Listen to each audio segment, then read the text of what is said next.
So guys, কেমন আছেন সবাই? আশা করি সবাই ভালো আছেন এবং আল্লাহর রহমতে আমিও ভালো আছি। তো চলে আসলাম আরেকটা নতুন ভিডিও নিয়ে। তো আজকের ভিডিওতে আমরা কথা বলবো স্টপ লস এবং স্টপ প্রফিট নিয়ে। অনেকেই দেখলাম কমেন্ট করতেছেন যে আসলে স্টপ লস এবং স্টপ প্রফিটটা কি? তো আজকের ভিডিওতে আমি আপনাকে শর্ট এবং সিম্পল ভাবে বুঝিয়ে দেওয়ার ট্রাই করব। সাপোজ এখন আপনার কাছে $100 আছে, মানে আপনার ক্যাপিটালটা হইতেছে $100। এখন আপনাকে মানি ম্যানেজমেন্ট ফলো করে ওই ক্যাপিটাল অনুযায়ী আপনাকে 1% ট্রেড করতে হবে। এখন আপনাকে আরো দুইটা জিনিস ফলো করতে হবে। একটা হইতেছে স্টপ লস আর একটা হইতেছে স্টপ প্রফিট।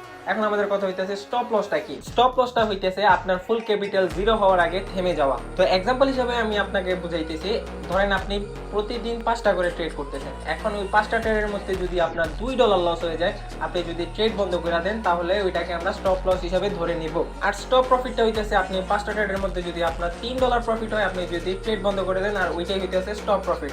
তো আপনারা যদি এই দুইটা জিনিস ফলো করেন, আশা করি ইনশাল্লাহ সবসময় প্রফিটে থাকবেন, আপনাদের লস হওয়ার সম্ভাবনা সবচেয়ে কম থাকবে।